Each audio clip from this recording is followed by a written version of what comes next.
Welcome to the 1905 podcast. Joe and I have been going to Stamford Bridge for over 30 years. Each week, this podcast will take you inside our unfiltered thoughts on all things Chelsea, sharing our view from Gate 13 of the Matthew Harding stand. Let's hit the notes. In this episode, we give our views on Chelsea's ownership group BlueCo. 2 years into the project, Clearlake and Boehly are running the club in a way never seen before. So are they crazy, geniuses, or both? We reflect on Chelsea losing to Servette but progressing in the Conference League and preview Sunday's game against Crystal Palace. Let's start with a voice note from Joe reacting to that defeat in Geneva. Personally, I think it would have been really good to have won last night. It just would have kept the momentum going. It would have been 3 wins in a row. Yes, 2 of them would have been against Servette, but this is something this Chelsea team needs to learn quick, that confidence and wins will just build that togetherness. And it just was a real shame actually to come away having sort of had quite a few chances to score and not taken any of them except for another penalty, which is again nice to see Nkunku score that, but from open play we could have had multiple goals, but we just didn't seem to find the last connection. Having said all that, it was a dodgy old pitch, the same for both teams, remember. And also it was kind of one of those games that you felt that everybody just wanted to come away, get through, not get injured and move on to Crystal Palace on the weekend. I don't personally agree. Losing to Servette is particularly clever because you know what the press is like. They'll come after you with any kind of, bad result, particularly as it's Chelsea. But, it's done now. We can't change the result, and Chelsea have qualified through the skin of their teeth. They didn't play particularly well in either of these games, but they have qualified, and I suppose that is the objective at the beginning.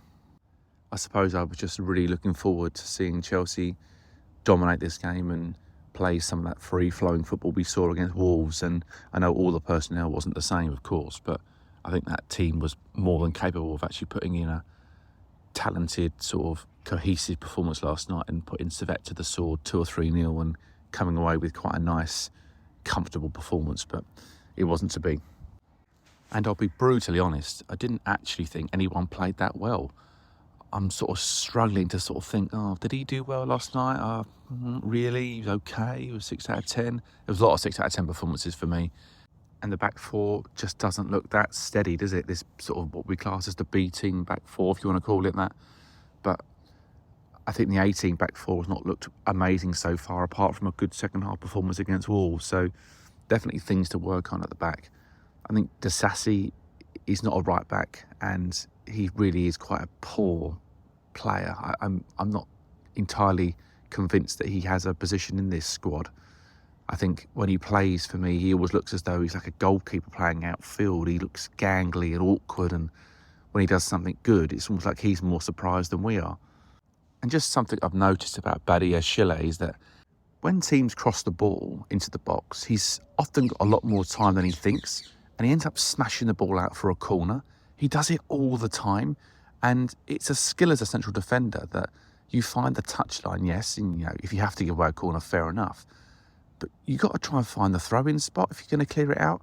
I mean, he sort of scoops the ball behind for corners all the time, unnecessarily, and it drives me mad. I'm like, come on, just put it out for a goddamn throw-in. And even though Badiashile didn't have his worst game last night, the opposition is really quite poor.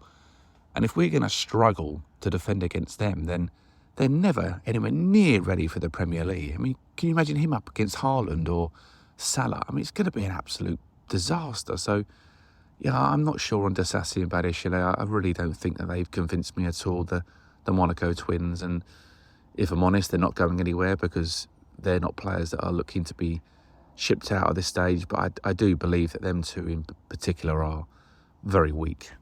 And if we're going to turn the ball over in midfield like that quickly, and Servette can go 1 pass, 2 passes, goal, I mean, that's got to be alarm bells ringing.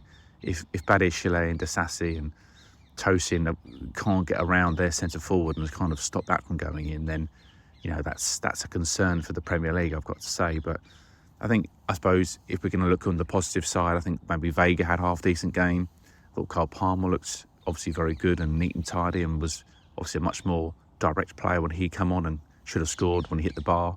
And Madueke was sort of, I suppose, half decent at times. He looked fairly dangerous when he went forward. He just couldn't quite find the finish.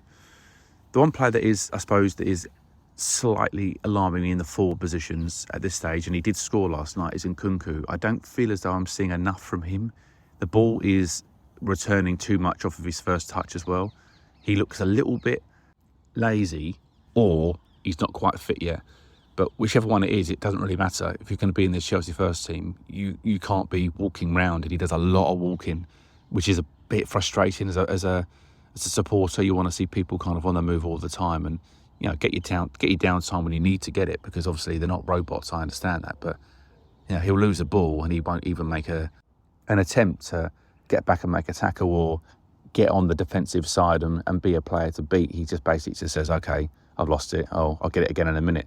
But that's not quite how you do things. But look, I'll wrap this up because it was a qualifier, which we have qualified for, and Chelsea are through. But I was a little bit disappointed last night, I won't lie. I kind of expected us to sort of just do the business on Servette quite easily and the game be wrapped up in the first half. But look, it didn't happen, and hopefully we can see a much better performance against Palace on Saturday.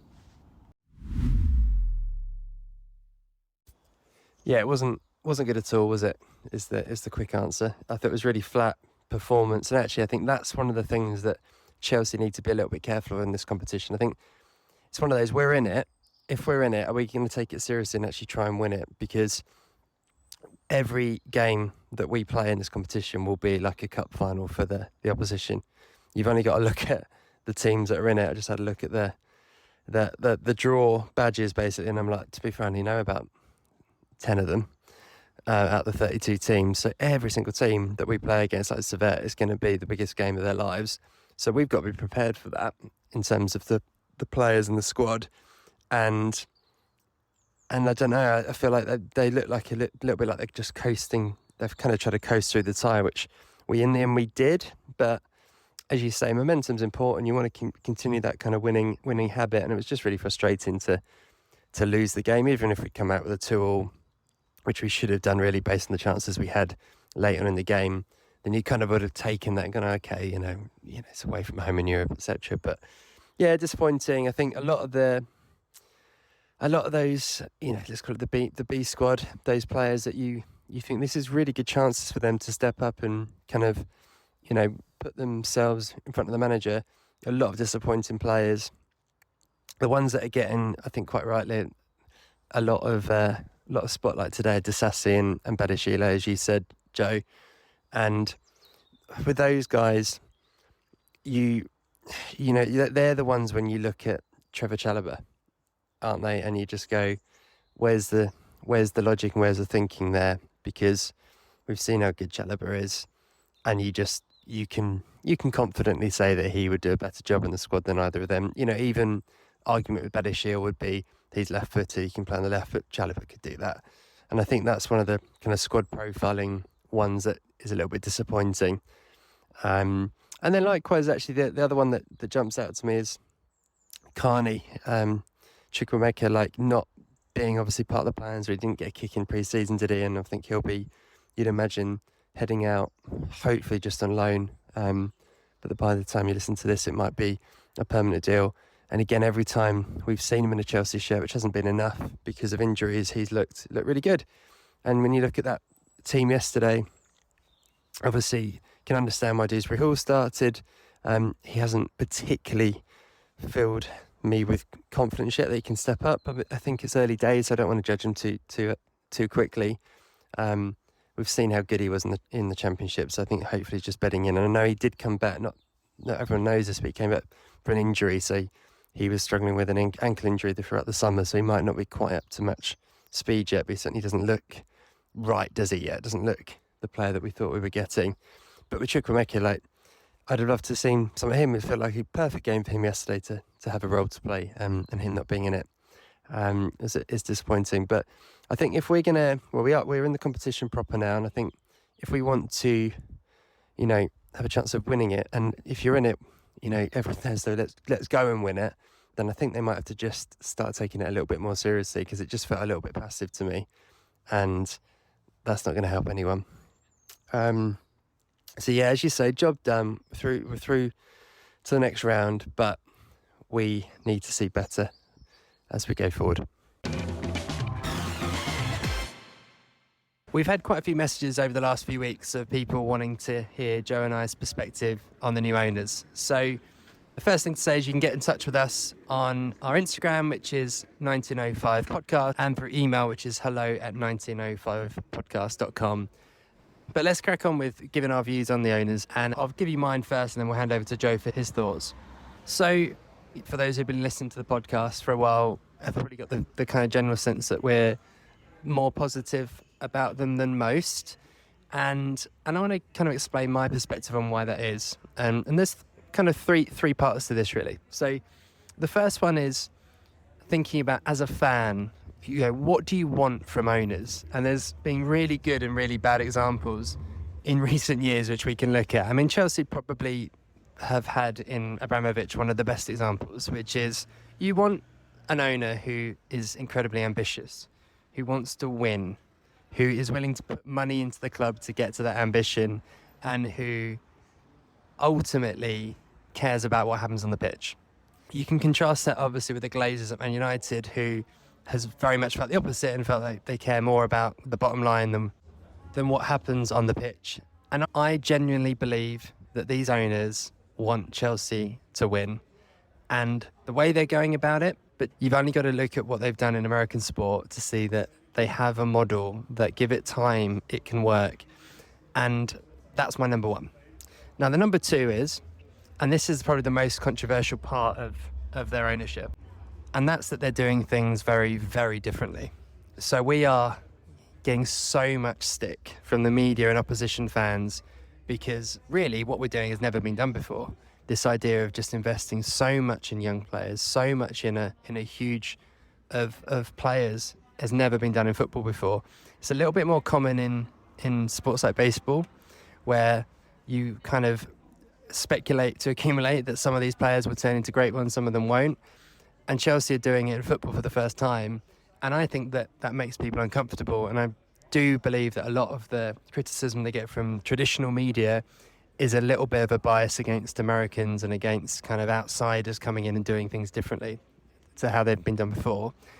Personally, as a fan, I find it quite exciting. I like the innovation. I like that we're doing something that's super interesting and bold, and I'm kind of on that journey and I'm very intrigued to see how it plays out. Would I like to have seen us maybe bring a little bit more experience this summer, an experienced centre-back, maybe a more experienced goalkeeper? Yes. Yeah, of course I would. But equally, I'm kind of impressed that there's, not budging from the model, that they really believe in this project. And you only have to listen to what the players say when they're interviewed about why they've joined Chelsea, and to really hear the belief in the voices of these young players. Jamie Carragher came out and said, why are these guys joining Chelsea? People need to stop joining them. Listen to the players. Like, whoever you hear, whether it's Colwill, Vega, João Felix, whoever it is, they are all singing from the same tune. They're like, this is a project. This is going to take time, but we're building something really special. And when you look at what we've got right now, but also what we've got to come in, and Joe and I have talked a lot about our excitement about Esteval Willian and Kendry Pires to join next summer, it's only going to get better. And I actually kind of admire some of what people have seen deemed as very harsh of, say the treatment of Raheem Sterling recently, of like, do you know what? They're being pretty direct. If you're really performing on the pitch, Cole Palmer is a great example. You will get rewarded. Here's your new contract. Let's make you a part of the club for the very, very long term. If you're not performing on the pitch, if we think you're not giving us the value you deserve, like Raheem Sterling, sorry, but you're out. And it's cold. In some areas, it can be seen as a bit heartless. But again, the goal is to win. And I'm kind of sold on that and believe that if you continue doing that, eventually it will bring us results. So that's the second part. And then the third part is some of the stuff that never gets talked about. You never hear about in the media, but is some of the things that as a match-going fan they have improved. So some of the improvements they made to the stadium and the match-going experience have been small, but actually really nice. Immediately they improved a lot of the signage on the stadium, putting some really nice stuff up on the east stand. Going into the ground, I have a season ticket in the Matthew Harding stand, and all of the bars there got a massive upgrade in that first season. And yes, there is so much more I think they need to do there. I think the pricing of food and drink in the stadium is a bit of a disgrace. But I have faith that when, and hopefully we'll hear about it at some point this season, there is plans for a new stadium and what they'll do with that. I have real faith that they could do something really, really special and make, hopefully, what will be the new Stamford Bridge, let's hope it is still at the Bridge, be the best stadium in London, maybe the best stadium in England, and one of the best stadiums in the world. So I'm going to hand over to Joe now for his perspective, and let's hear from Joe talking about how they've treated some of the youth players, because I think that's actually a really important part. Okay, now lots of people have given their thoughts and comments on Chelsea's spending and what they're doing, buying, selling players. You know, is it the right thing to do? Are they blocking the academy products pathway to the first team? You know, is this the way that we should be running a business? Well, my perspective on it is that no, I don't want to see all the academy players blocked from coming through at Chelsea, but I also don't think that's the case. And if Chelsea can bring through an academy player, they would certainly look to do so. And, you know, as we've seen before, they might not be at the club 3 or 4 years. They might be really good for a while. They might be sold on for 50, 60 million quid. It might just be the way that we do things from now on. And I think I'm certainly got to that point with all of the players, whether they've come in for 100 million or 20 million, or through the academy, is that I'm not getting too attached to players like I used to. I think maybe long gone are the days of 10-year kind of players, and you know, the Drogbas and the Terrys and the Lampards, the Czechs that stayed all that time, and we built a team around them. I don't know if that's going to be the case forever now for Chelsea. I think as long as the PSR rules are in place, there's going to be this temptation to, or need in some cases, to sell players to obviously create some money to go and spend in areas that they want. Our wage structure's gone from, say, an average of about 150, 180,000 pounds a week down to about 60 or 80,000 pounds a week. So that's what the long contracts allow us to do. That allows us also to bring in better quality players. So if there's an Osimhen out there available, or if there's someone of his calibre, we can make that move and still go and get the best players. So it's an interesting route from the owners. What I would say about them is they're not stupid. They run billionaire companies and they know about money. So I think people think that they're in it only to secure a few quid. I don't personally believe that. They run the LA Dodgers. They're a fantastic baseball team. They're a successful baseball team. And Boehly struggled initially when he signed the LA Dodgers. And then over a little period of time, he's turned them into serial winners. So this guy's no fool. And I think the moment Chelsea start winning, it'd be very interesting to see if these people that think that Winstanley and Stewart are complete idiots, whether they get any credit, because they're getting a load of flack last season, the season before, that Chelsea are bringing through too many players. None of them are any good. You know, they're all going to get sold, blah, blah, blah, blah, blah. I've heard it all before. And I just think with all of this stuff, you have to let it play out. If in 3 or 4 years, we're still in a position when we're finishing 6th and 7th and we're basically playing negative, boring football and they keep chopping and changing the manager, I think you've got every right to say, this hasn't worked. But when you've just come in the door from a owner that's been sanctioned and all the upheaval that came from that, and some upheaval was because the club and Clearlake wanted to move people on, and some of it was because people wanted to leave because they didn't want to work for new owners, and that's always happens in business. And also some people were left because they weren't doing their job properly, and that is why they left. And I don't believe that any owner should be judged on 2 years with the amount of upheaval that Chelsea had to go through. It was staggering. And yes, will they make a few little errors along the way? Yeah, they won't get every player right. And will they also make hires in the boardroom and they don't quite work out initially? Yes, that'll happen too.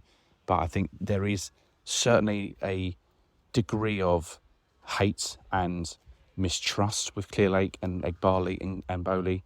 But I'd rather have owners like them who are proactive, going out and trying to make this team as good as it can possibly be, opposed to sitting on their hands and actually hoping that it all comes good through like Jack and the Beanstalk magic beans. So I'm never like to put myself in a position where people think I'm some kind of Clearlake apologist, because I'm not.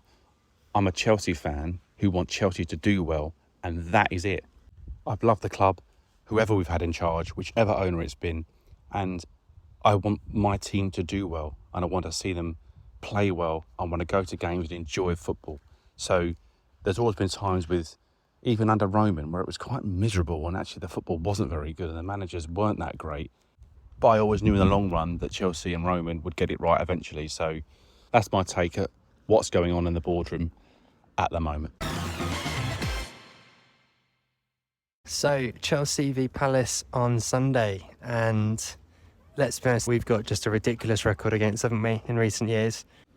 It is an incredible 14 wins in a row that we have against Palace. The last defeat coming in Antonio Conte's second season, actually, when the Chelsea score on the day was Bakayoko, but we lost 2-1 at Palace, who were bottom at the time. So we have an incredible run. Actually, when you look back at those games, loads of them have been pretty tight. So won by the odd goal in many cases, and no better example than last year when we won both games with very, very late winners in injury time. So expect a tight affair. Almost that run makes me nervous because you kind of feel like the luck is bound to change at some point, but really hope it isn't on Sunday. Not least because I'm sure every fan feels like this. I hate losing the game before the international break. It's one of those things, isn't it? When you lose a game, you want to have another game really quickly to put it behind you. And likewise, if you win that last game before the international break, puts us in a, I don't look at the league table till 4 or 5 games in. That's kind of my rule. But, been on 6 points after a couple of games would be quite nice. And can come back and hopefully continue the good form. So I'm going to hand over, as we always do each week. We get a perspective from the opposition. So I'm going to hand over to Mark Coughlin, who is going to give the view from the Palace side and give his thoughts on the game. And then you'll hear from Joe to give his preview on the game. So, over to you, Couples. Hi guys, thanks for having me on the podcast from the Palace point of view. Yeah, I'm really looking forward to this game after last season's 2 upsets from our side against you. With I think you scored in the 90th minute against us at Stamford Bridge, and then 2 goals in the 90th minute plus at Selhurst Park. So we're due one, shall we say? Sadly, I don't know how we look going into the game. It's a really weird one. It's definitely not the time I would want to be playing away Chelsea. I'd quite fancy a sort of home to Bournemouth game this weekend, because with the transfer window closing, I know obviously it's the same for everyone, but because we've made a few changes, we kind of need to just get through the next couple of weeks and rebuild and get our new squad settled. I know we haven't had huge changes, but losing Joachim Andersen and even Jordan Ayew, but obviously Elise early in the summer, but it's going to be a different team whatever happens come Sunday.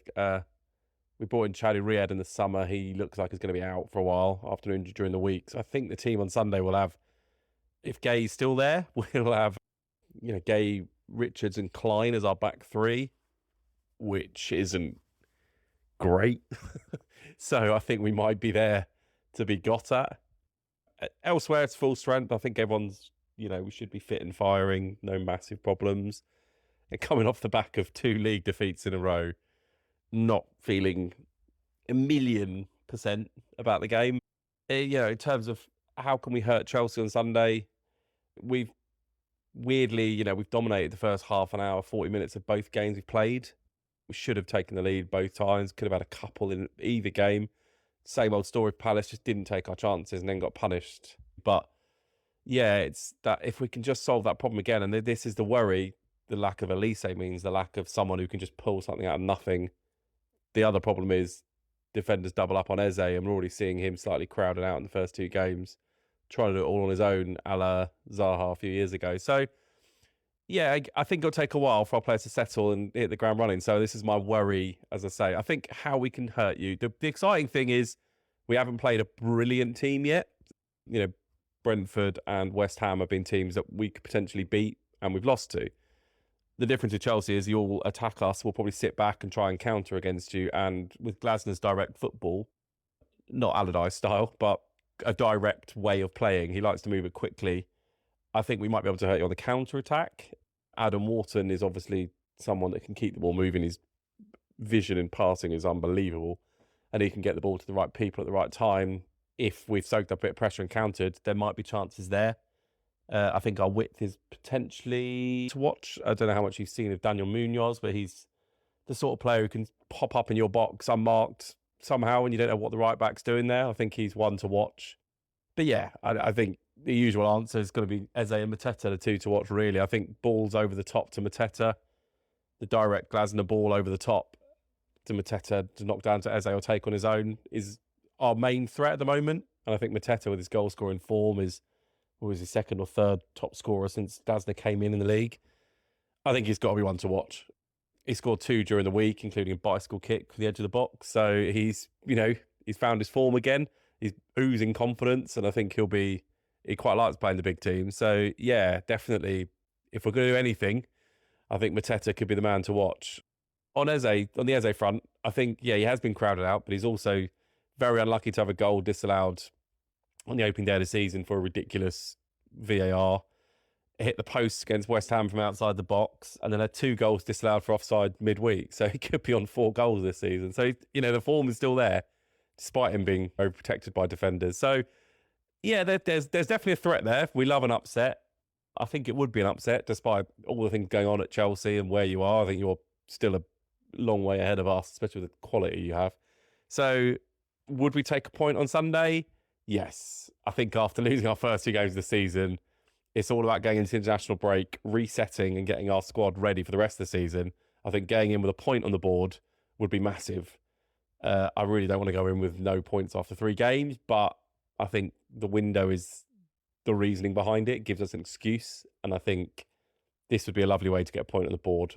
I don't know, all 3 would be lovely. I think we can get all 3, but I think I would take 1 right now. So, yeah, 1 point, and if we're in it with a few minutes to go, I will be dreading the late Chelsea goal to nick it all. All right, good luck, guys. You goals. Chelsea always seem to have come out on a very profitable side in terms of points against Crystal Palace recently. And I think Palace will be all right in the end, but I think this weekend might be a stretch too far. I think Chelsea are starting to look very useful. We saw that against Wolves. We've seen glimpses of it in pre-season at times going forward. I think, like we've said in many of the games recently, if Chelsea can keep a very tight, organised defence against Palace on Saturday, it will give us that kind of springboard to let the front 6 go and play.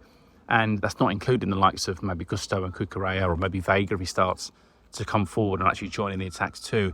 I think you're going to see a lot of free-flowing positional changes from Chelsea. I don't think you're going to see players basically stick to the same position too often, and there's going to be a kind of a real rotation in terms of Palmer, popping up on the left-hand side now and again, or Noni cutting into the middle. I think there's just going to be that kind of ever-changing, free-flowing formation.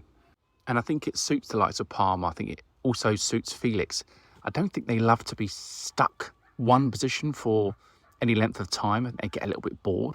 I know the sort of players they are, they don't want to be waiting around for the ball. They like to go and receive it and get on the ball, and it makes them feel comfortable. So I don't think it's a bad thing. It's almost like they need lots of touches to kind of feel part of the game. They're not strikers or forward players that want to be out the game for long periods. They tend to go very cold. I thought Felix in his first round at Chelsea, the first time he came round, it was almost like if he wasn't on the ball, he went out the game really quickly. So it's important for us to keep them involved and keep them kind of hungry to create things, because that's where they're most dangerous. I just had to change location because my kids have got friends over and there's like some mad penalty shootout going on in the garden. You wouldn't have heard a thing if I'd stayed where I was. What I also loved about the game at the weekend was how Chelsea kept going for goals. There wasn't this kind of, we're going to sit back on our 3-2, 4-2 now and try and protect it. I've always loved those sides that when they got you by the neck, they just stand on you and kind of make you bleed out. And I think when it went 5-2, then 6-2, and then Chelsea missed a whole host of chances really to make it 7, 8 and 9, you're thinking, this is what we're going to get used to, then sign me up, because isn't it wonderful to watch this Chelsea team go forward with such freeness and flair and that kind of no fucks given approach to, we know we're winning this game, and you know what, we're going to make you beg for mercy. And if Colwell and Fofana can really get this partnership going and they can really organise that back four, and I know I'm not a Sanchez fan, but whether it's him or Jorgensen that comes in to kind of be the number one full-time this season, if they can kind of sort that area out too and clean up any mistakes at the back, This front six is going to be frightening for us. And I just don't see most teams living with it. I kind of wish we played Man City a few games into the season. I don't feel like we were ready for them day one. So that's a bit of a shame. But bearing that in mind, it's gone, it's over now, it's done with. Can't change the result. But we can go and right a few wrongs against Arsenal and Liverpool and those types of teams this year, which I'm looking forward to playing later on in the season. But I think as for Palace at home this weekend, there's no way that they can live with us if we play anything like we did against Wolverhampton. So, yeah, I'm really looking forward to the game. I'm looking forward to seeing that team come out and seeing maybe Neto starting instead of Mudryk, and watching this team go absolute ham against them. So, yeah, bring it on. We finish, as always, previewing our Premier League games by looking back at our best and worst memories of that fixture. So I'm taking it this week, which is obviously best and worst games against Crystal Palace. And actually, the two I've chosen are not far apart. So they both in 2015 and tell very different stories and actually very different tales of what ended up happening in those seasons. So the first one, it is an easy one to think of when I think of best memories, because it was May 2015. This was Jose Mourinho's second spell at the club, and Chelsea needed to win the league. And it's a really privileged position, I think, as any football fan, to be going to a game when you can, if you win the league. I was lucky enough to be going to Stamford Bridge that day. Beautiful sunshine, and just days like that, we've been lucky enough to have a few of them. They're just amazing, like real party atmosphere. You walk out of Fulham Broadway, there's almost an electricity in the air of like the expectation of what's to come. And I remember, being in the pub before the game, having a beer, and there's just this sort of real party atmosphere. The game itself was awful. From what I remember of it, it was a real drab affair, actually. Chelsea won the game 1-0 with a goal from Player of the Year, Eden Hazard. A very lucky goal. So we got a penalty just in front of the Matthew Harding stand in the 45th minute. Took the penalty, very unlike Hazard. It's a real rubbishy penalty, saved, but it came straight back to him, and he sent the keeper the wrong way with his header, and it went in, and we just sort of cruised through the game, as I recall. You can have this feeling I was just waiting for the final whistle. I think the players and the fans are just desperate. And yeah, obviously party atmosphere afterwards, absolutely amazing day, and we've won 5 Premier League titles, and each of those days sticks in memory for me of what I did, where I was, and how I celebrated. And I just remember that one being really, really special. And then the worst game at home to Palace was 4 months later. So end of August, that very same year, Mourinho's 3rd season. And it was only the 4th game of the season, but I think it was the one that really gave me cause for alarm, of thinking like, we might have a real problem here. Chelsea went 1-0 down and then equalised in about the 79th minute, which was, I think it might have been his only Premier League goal for the club. Radamel Falcao, remember him? And then 2 minutes later, Palace went down the other end and Joel Ward scored, and they won the game 2-1. And Mourinho came out after, I remember, was very critical of some of the players, and I think it was actually just before an international break, actually, similar to this game. And Chelsea never recovered from that, and Mourinho was gone by December, and it was a real, they're a lovely example actually of what it's like to be a football fan, aren't they? Because they're literally a few months apart. One hand, you've got this sky high feeling of things are only going to keep continuing from here. We're going to continue to win trophies. It's the best feeling in the world. And then a few months later, you lose the game. We end up having a bit of a disaster season, and Mourinho gets sacked, and it just shows how quickly things can turn in football and how much the narrative can shift. So yeah, best and worst games, great. The good and bad of being a football fan, the good and bad of being a Chelsea fan. But let's hope the game on Sunday is more like the first one. Here's hoping.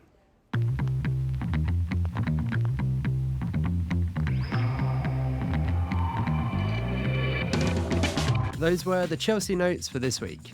If you enjoyed the podcast, do us a favour and share it with a fellow Blue. And we'd love to hear your thoughts, so leave us a review wherever you're listening. Wherever you may be, stay carefree, and remember, every little thing's gonna be alright.